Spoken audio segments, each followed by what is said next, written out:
anak-anak semua, anak-anak kelas Yonatan. Pagi ini yuk kita sama-sama memuji Tuhan, dengarkan firman Tuhan walaupun di rumah kita masing-masing. Tuhan tuh baik loh sama kita loh. Yuk kita mau nyanyi selamat pagi Bapa, selamat pagi Yesus, selamat pagi Roh Kudus. Kita sapa Tuhan kita karena Dia begitu baik untuk kita.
Pagi hari ini dan berterima kasih karena Tuhan menyertai memimpin kami semalam sampai pagi hari ini. Terima kasih karena kasih-Mu luar biasa untuk setiap kami anak-anak Tuhan. Tuhan, sebentar kami akan merenungkan firman Tuhan, biar Tuhan Yesus yang memberkati setiap kami di rumah kami masing-masing. Tuhan ada bersama dengan kami. Terima kasih Tuhan, dalam nama Tuhan Yesus, haleluya, amin. Siapa yang merasakan bahwa Tuhan Yesus itu baik? Tuhan Yesus sangat baik. Yuk kita nyanyi God is so good.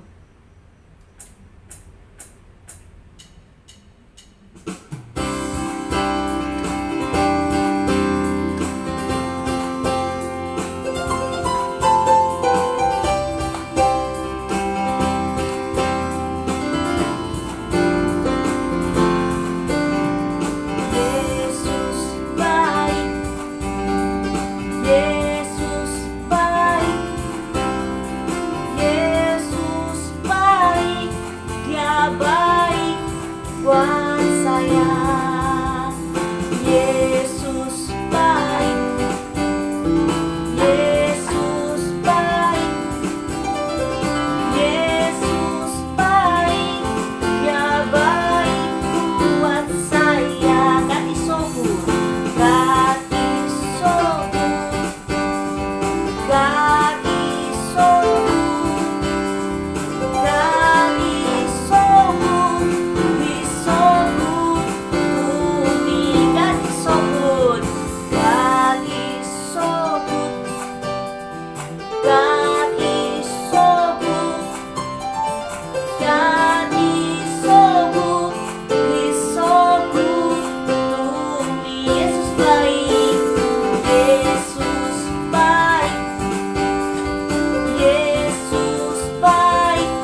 semuanya. Hari ini ketemu sama Om Angga. Lama ya nggak ketemu sama Om Angga? Pasti kangen semua kan? Nah, hari ini kita mau belajar firman Tuhan. Nggak masalah kita nggak bisa pergi ke gereja, tetapi kita harus selalu belajar firman Tuhan. Hari ini kita mau belajar dari kitab Nahum. Pada tahu nggak di mana letaknya kitab Nahum? Di Perjanjian Lama atau Perjanjian Baru? Benar semuanya, di Perjanjian Lama. Kitab Nahum terletak di Perjanjian Lama. Dan kitab ini hanya berisi 3 pasal saja. Namun isinya sangat luar biasa. Kenapa luar biasa? Tapi tunggu dulu. Kalian pada tahu nggak siapa yang nulis kitab Nahum ini? Benar, pastinya Nahum sendiri yang menulisnya. Nahum menulis kitab ini untuk memberitakan firman Tuhan. Tapi tunggu dulu nih, kalian tahu nggak nih siapa Nahum? Wah, jangan-jangan nggak ada yang tahu nih. Nahum adalah seorang nabi. Tapi dia bukan nabi besar. Dia hanya nabi kecil. Mungkin sedikit orang yang mengenal dia. Tapi Tuhan pakai hidupnya luar biasa. Dan juga Nahum ini tidak berasal dari kota yang besar. Dia hanya berasal dari kota kecil. Namanya Elkos. Mungkin orang-orang gak kenal sama kota ini. Nah, tetapi karena kehidupan Nahum yang taat sama Tuhan, Tuhan pakai hidupnya untuk memberitakan firman Tuhan. Nah, siapa yang tahu Nahum memberitakan firman Tuhan kepada siapa? Kepada Niniwe. Nah, kaget kan kalian? Kok Niniwe lagi? Siapa yang pernah ke Niniwe? Benar, Yunus. Yunus pernah pergi ke Niniwe. Namun kenapa Tuhan memakai Nahum untuk memberitakan firman Tuhan terhadap bangsa Niniwe? Nah, begini. Saat Yunus telah pergi ke Niniwe, dia memberitakan firman Tuhan. Bangsa Niniwe berubah, bertobat. Mereka menyembah Tuhan. Namun setelah lama-lama bertahun-tahun berganti, orang-orang yang ada di Niniwe mulai berbuat jahat lagi. Mulai tidak menyembah Tuhan lagi. Bahkan yang paling mengerikan, mereka merencanakan berbuat jahat kepada Tuhan. Makanya Tuhan memakai Nahum untuk menyampaikan apa yang Tuhan mau lakukan kepada bangsa Niniwe. Kira-kira tahu enggak apa yang mau Tuhan lakukan? Benar, Tuhan mau hukum bangsa Niniwe. Melalui kitab ini, kita dapat belajar. Yang pertama, Tuhan tempat perlindungan. Kenapa Tuhan tempat perlindungan? Padahal Tuhan mau menghukum nih bangsa Niniwe. Tuhan tempat perlindungan bagi Nahum. Tuhan tempat perlindungan bagi orang-orang yang mau taat kepada Tuhan. Tuhan tempat perlindungan kepada orang-orang yang mau setia kepada Tuhan. Tuhan akan melindungi. Tuhan akan menjagai. Begitu juga kehidupan kita.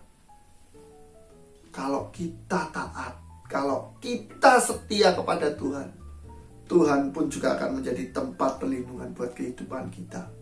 Tuhan akan menjaga hidup kita dari segala apapun.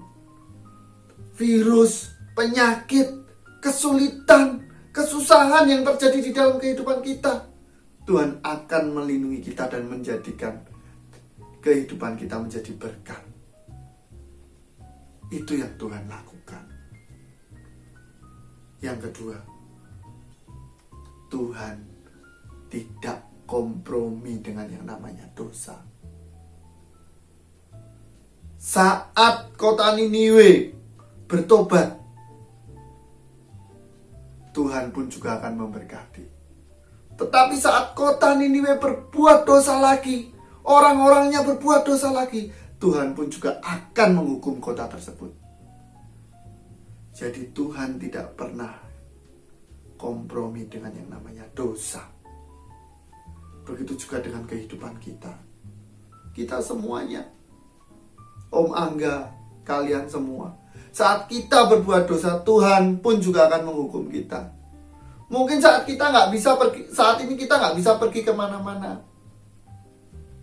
tetapi Tuhan selalu tahu. Kita ada di dalam rumah, kita berbuat dosa dengan handphone kita, entah dengan apapun, pikiran kita yang berbuat dosa, Tuhan tahu. Dan saat kita berbuat dosa, kita akan dihukum oleh Tuhan. Karena Tuhan tidak kompromi dengan dosa.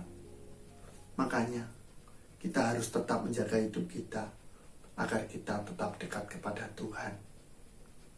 Jangan pernah tinggalkan Tuhan. Tetap setia, tetap taat.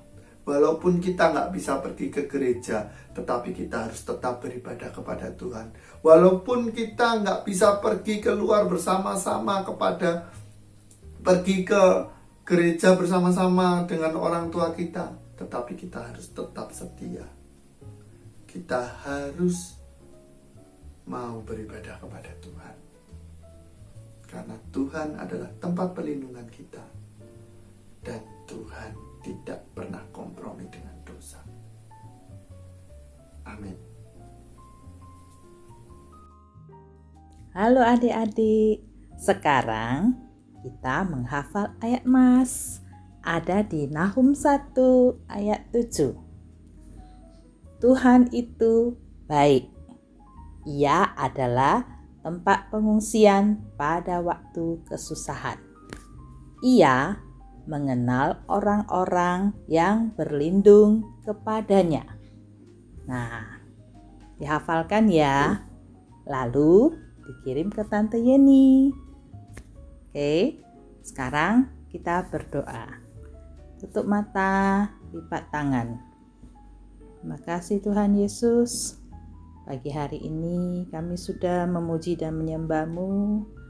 Kami belajar untuk menjadi anak-anak yang taat dan berbakti kepadamu. Kami mau tetap menjadi anak-anak yang setia kepadamu. Terima kasih Tuhan. Hanya di dalam nama Tuhan Yesus Kristus kami sudah berdoa dan mengucap syukur. Haleluya. Amin. Ayo anak-anak, sekarang kita berpisah dan kita bertemu kembali minggu yang akan datang. See you.